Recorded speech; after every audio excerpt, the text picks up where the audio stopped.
السلام علیکم ورحمۃ اللہ وبرکاتہ۔ ناظرین، آج کا ہمارا ٹاپک ہے لباس اور زینت کے آداب۔ ناظرین، کیا آپ جانتے ہیں اسلام میں لباس کے بارے میں بھی بتایا گیا ہے کہ لباس کس طرح سے پہننا مہذب ہے۔ لباس پاکیزہ، باوقار اور مہذب ہونا چاہیے۔ میسر ہو تو نیا لباس پہننا تقوی کے منافی نہیں ہے، کیونکہ نبی کریم صلی اللہ علیہ وسلم نے فرمایا ہے، اللہ تعالیٰ اس بات کو پسند کرتا ہے کہ وہ اپنے بندوں پر اپنی نعمت کا اثر دیکھے۔ لباس مکمل ساتر ہو، اتنا تنگ نہ ہو کہ جسم کا بناوٹ ظاہر ہونے لگے اور نہ ہی اتنا باریک ہو کہ بدن جھلکنے لگے۔ مرد اور عورت لباس کے انتخاب میں ایک دوسرے کا رنگ ڈھنگ اختیار نہ کرے، کیونکہ ایسے کرنے والوں پر نبی کریم صلی اللہ علیہ وسلم نے لعنت فرمائی ہے۔ لباس فخر و نمائش کا سبب بننے والا نہ ہو۔ لباس تصاویر اور سلبی نشان وغیرہ سے پاک ہو۔ مردوں کے لیے سونے کا استعمال اور ریشمی لباس کا پہننا منع ہے۔ مرد کا لباس پینٹ، لنگی اور پائجامہ وغیرہ ٹخنے سے اوپر ہو۔ ٹخنے سے نیچے کپڑوں کا لٹکنا مرد کے لیے سخت منع ہے۔ نبی کریم صلی اللہ علیہ وسلم نے فرمایا ہے، اللہ تعالیٰ قیامت کے دن اس شخص کی طرف نہیں دیکھے گا جو اپنا تہبند تکبر سے لٹکاتا اور گھسیٹ کر چلتا ہے۔ لباس دائیں بازو یا پاؤں کی جانب سے پہننا چاہیے اور بائیں جانب سے اتارنا چاہیے۔ نیا لباس پہنتے وقت یہ دعا پڑھنا مسنون ہے۔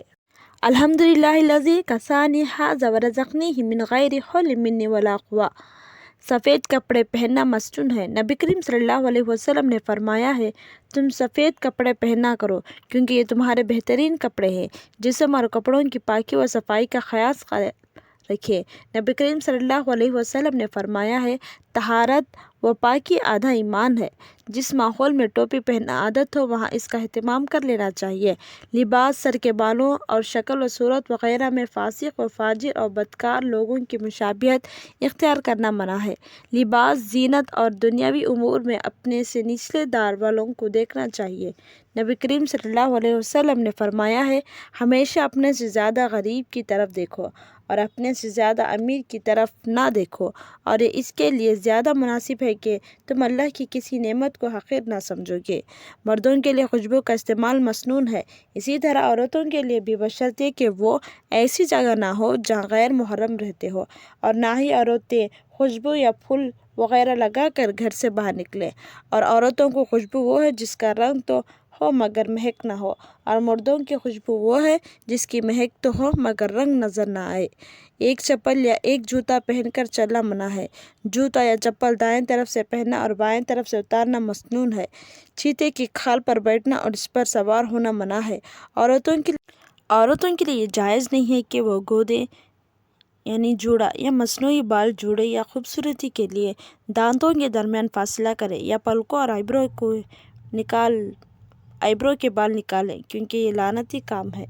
فطرت کے 10 چیزوں کا خیال رکھنا چاہیے: مونچھیں کٹوانا، داڑھی بڑھانا، مسواک کرنا، ناک صاف کرنا، ناخن تراشنا، جسم کے جوڑوں کو دھونا، بغلوں کے بال نوچنا، صاف کرنا، زیر ناف کے بال مونڈنا، اور استنجا کرنا اور کلی کرنا یا ختنہ کرنا۔